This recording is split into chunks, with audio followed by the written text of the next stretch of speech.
Como todos los días miércoles tenemos en la columna de Cine Nacional el documental destacado de la semana. Tenemos en línea al señor David Blaustein, Coco Blaustein para los amigos. Yo me voy a adentrar dentro de ese grupo porque lo admiro mucho.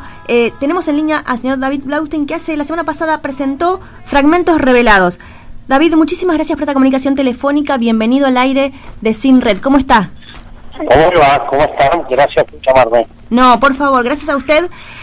Tengo muchas preguntas que tienen que ver con el cine, pero vamos a arrancar con el documental Fragmentos Revelados. Revelados con B larga.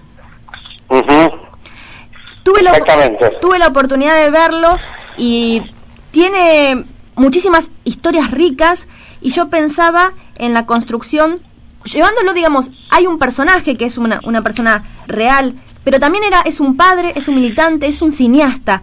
Si usted tuviese que contarle al espectador qué van a ver en Fragmentos Revelados, con qué se va a encontrar el público, ¿usted qué le diría?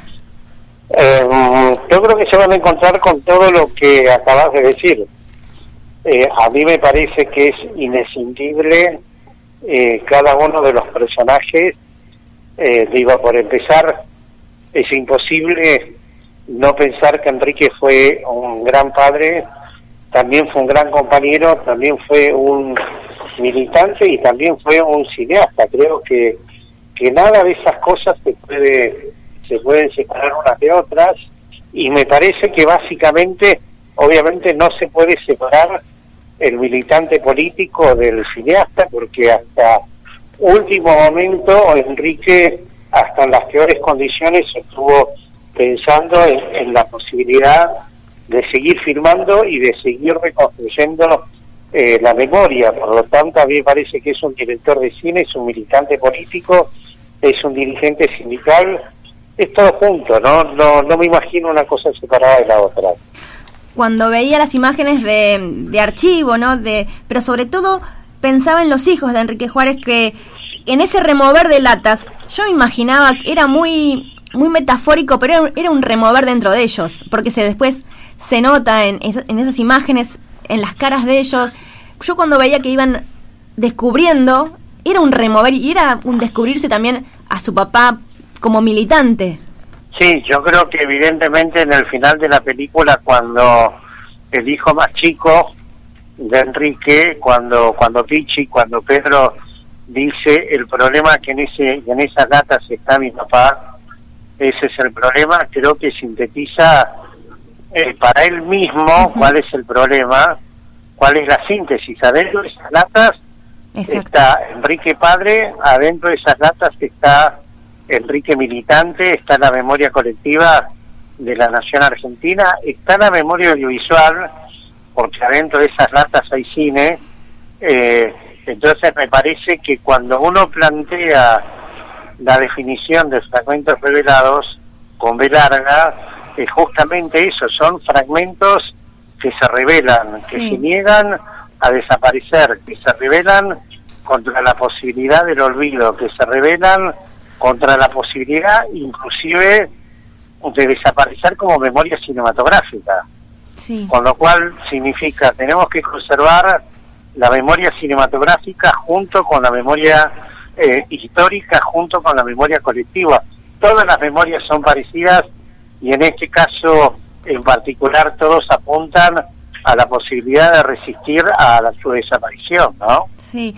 También pensaba que qué lindo es que los jóvenes futuros periodistas también vean eso, porque a mí me llama mucho la atención volver a ver los titulares, porque hay mucho material de archivo que es muy rico, y ver cuando se decía, que habían caído en enfrentamientos, cómo titulaban los medios, también es interesante, es rescatar la memoria, efectivamente.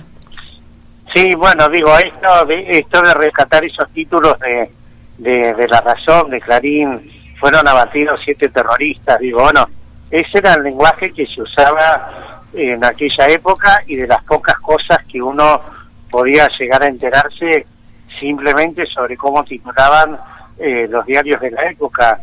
La película tiene mucho material de archivo del propio Enrique Juárez, cineasta, y tiene material de archivo de otros cineastas de la época que hablan de Enrique Juárez. Creo que una de las grandes cosas que tiene la película es que intentamos para las jóvenes generaciones tratar de explicar qué era el cine político de los 60 y de los 70, no solamente en la Argentina, sino también lo que era el cine político en América Latina, que era muy parecido, y a mí me parece que la posibilidad de bucear en ese mundo para los jóvenes estudiantes de cine, de comunicación, de ciencias sociales, de ciencias políticas, que puedan bucear en la filmografía de Solanas, de Getino, de Humberto Ríos, de tratar de entender qué significaba para esa gente de cine la posibilidad de ejercer el oficio. Para mí fue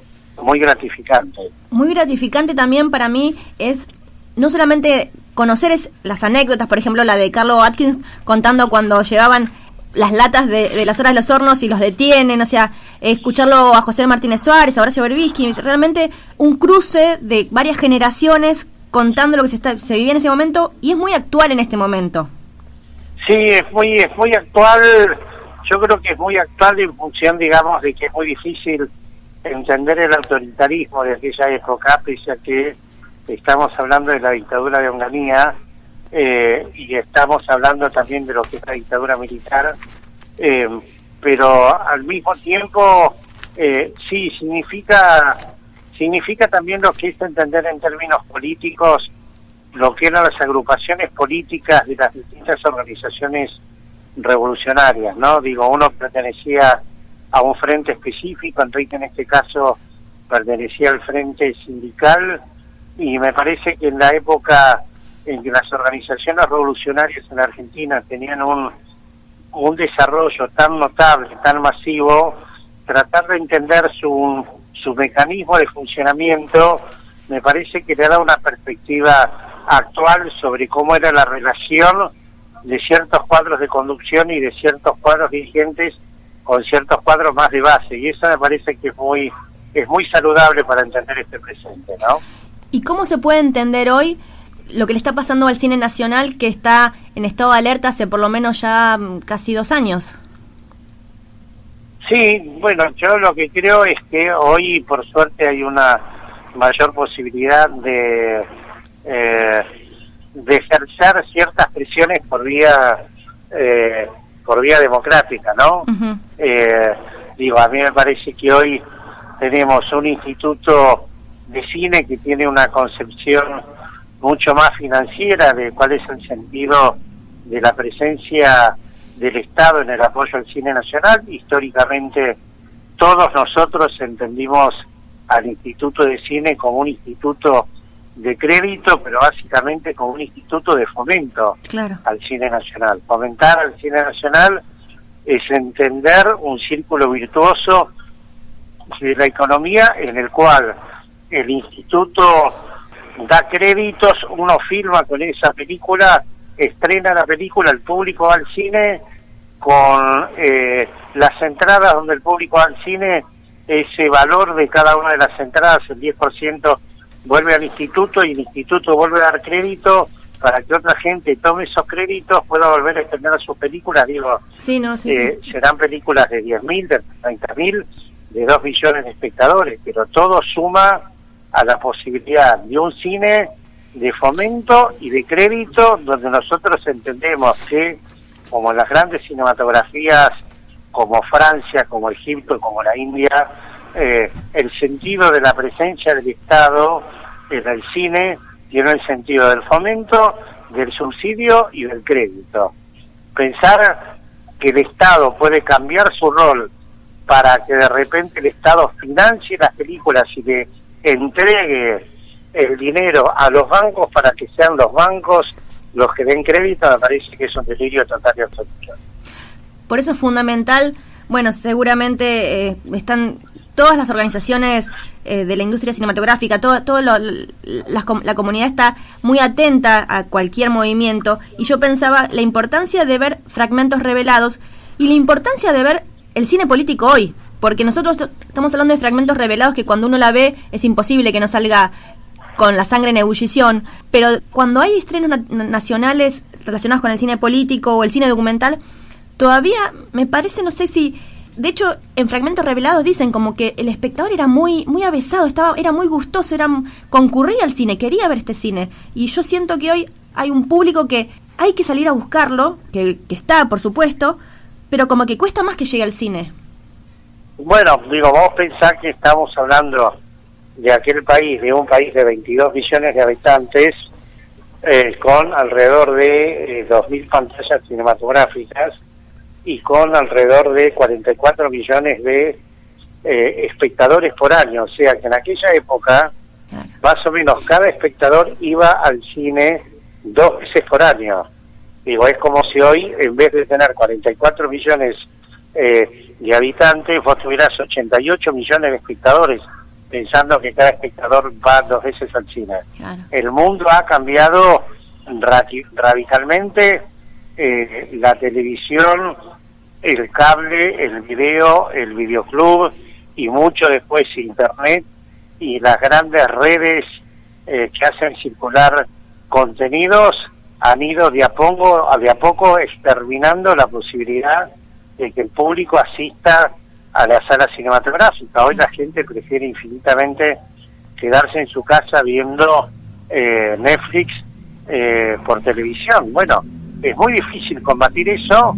Uno tiene que aceptar que de repente la posibilidad de cinear o la posibilidad de Inca TV o la posibilidad de volver o la posibilidad de las distintas redes generen espectadores multiplataforma. Hay que acostumbrarse a esa posibilidad y hay que saber dar batallas absolutamente en todos los frentes, ¿no? David, realmente es un placer escucharlo. Muchísimas gracias por esta comunicación telefónica. Fragmentos Revelados va a estar, si no me equivoco, en la plataforma también de Cinear. Sí, por ahora vamos a esperar 2-3 semanas que esté en el Gomón, que estuvo el viernes pasado en Cinear.